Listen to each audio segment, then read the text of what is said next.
Les amis, bonjour à tous, on se retrouve aujourd'hui tout simplement pour une petite vidéo débrief. Le Barça vient tout juste de s'imposer, 4 buts à 2, vous le voyez au niveau du décor, c'est un peu le bazar, c'est tout simplement parce que je viens tout juste de finir mon petit live sur ce match entre le FC Barcelone et Tottenham. On est parti aujourd'hui tout simplement pour le débrief. On va évidemment revenir sur cette victoire du FC Barcelone, cette victoire à l'arrache du club catalan face à Tottenham lors de ce trophée Gamper. Alors par où commencer aujourd'hui?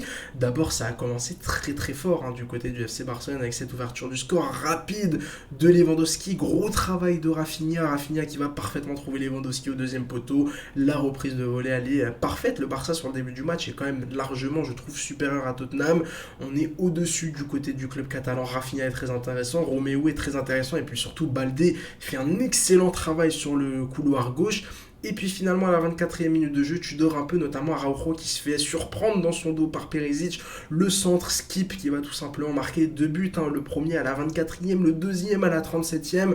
Le côté droit du FC Barcelone qui n'aura pas été très très rassurant en première mi-temps.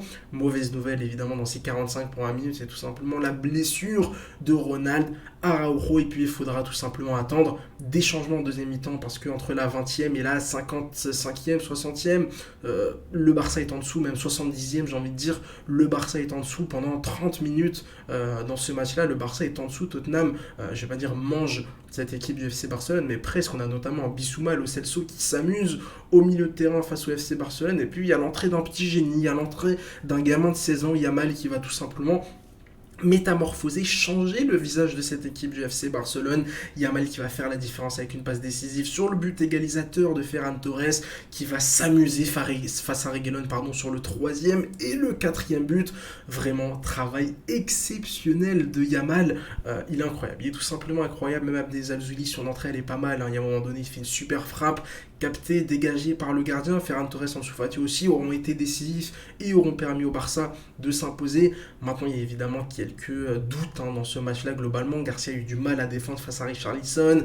Sergio Roberto, il y a un moment donné, il se fait complètement enrhumer sur son couloir. C'est compliqué. Je pense qu'il ne faut pas non plus complètement se faire avoir par les 10-15 dernières minutes de folie, notamment surtout les 5 dernières minutes de folie où Lamine Yamal a fait de grosses différences individuelles. Les 60 premières minutes du FC Barcelone sont quand même globalement assez décevantes. Maintenant, évidemment, ça reste qu'un Gamper, ça reste qu'un match amical, ça reste que le premier match à domicile de la saison. On verra bien de toute façon dès ce week-end si ce club-là et si cette équipe-là est prête. Mais je trouve qu'offensivement, voilà, le FC Barcelone a retrouvé un second souffle. Quand on est passé à 3 attaquants, à 2 attaquants, c'était quand même assez compliqué. Gavi n'arrivait pas vraiment à trouver ses marques, Pedri aussi. Frankie de Jong, il a fallu vraiment attendre la sortie de Pedri et la sortie de Gavi pour qu'il prenne vraiment ses marques, que voilà, ils prennent vraiment le jeu à son compte. Frankie de Jong sur la fin de match, je l'ai trouvé très intéressant, même s'il y a parfois des moments où on se dit bon, il pourrait lâcher la balle, bon là il pourrait peut-être un peu mieux faire. Globalement, cette équipe du FC Barcelone, je la trouve pas complètement prête. Elle manque de maîtrise avec ballon, mais surtout sans ballon.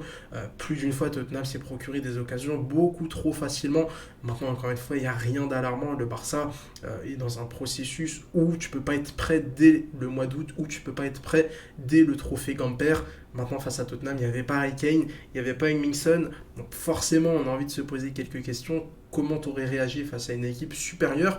Globalement, le bilan sur cette pré-saison, il est quand même plutôt positif. Il y a eu cette défaite évidemment face à Arsenal, mais derrière tu t'imposes face au Real 3-0, tu t'imposes face au Milan AC, tu t'imposes aujourd'hui lors de ce trophée Gamper face à Tottenham.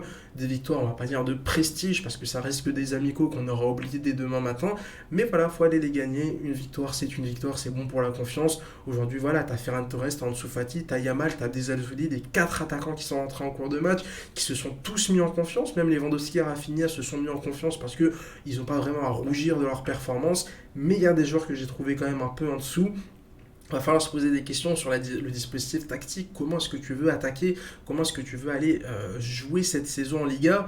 Il va falloir vraiment se poser de grosses questions. Alors qu'au moment où je vous parle, je suis en train de regarder le résumé qui est en train de tourner en boucle. On voit vraiment Rafinha sur ce premier but. C'est vraiment magnifique. Le crochet, le centre au deuxième poteau pour Lewandowski. Alors que justement, Araujo se fait vraiment avoir défensivement. Pour moi, clairement, voilà, il te faut un latéral droit de haut niveau parce que justement, Araujo s'est blessé et on ne peut pas faire 3-4 semaines avec avec Sergio Roberto. Alors évidemment, on verra combien de temps va se blesser Ronald Araujo, mais a priori, si c'est musculaire, il devrait louper 3 à 4 semaines de compétition. Donc au moins, il te faut un arrière droit. Et puis offensivement, il te faut tout simplement un ailier gauche. Voilà, moi, il y a un moment donné, je vais me permettre d'en parler aujourd'hui, même si vous allez me dire, il y a Abdé, il y a Ansu Fati, il y a Yamal, il y a Ferran Torres. Je suis obligé d'ouvrir un peu le débat Neymar. Est-ce que Neymar ferait tâche vraiment dans cette équipe?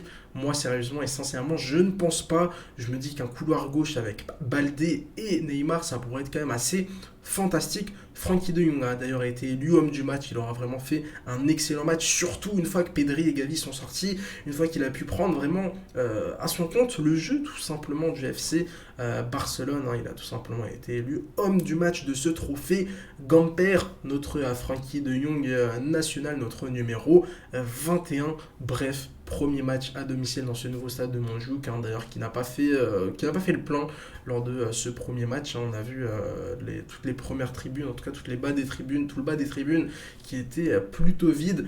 Va falloir encore renforcer cette équipe-là parce que voilà, pour moi il te manque un arrière droit. Pour moi, il te manque encore un joueur dans ton secteur offensif. C'est quand même assez urgent de voir le FC Barcelone recruter parce qu'encore une fois, sur les 60-70 premières minutes de jeu, c'est très très très compliqué pour ce FC Barcelone.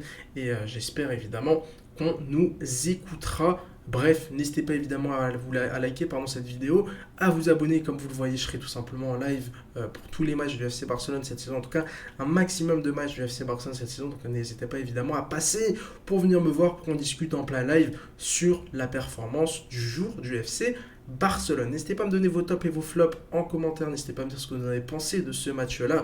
Et n'hésitez pas tout simplement à vous abonner pour ne pas louper les prochaines vidéos. Allez, ciao ciao les amis.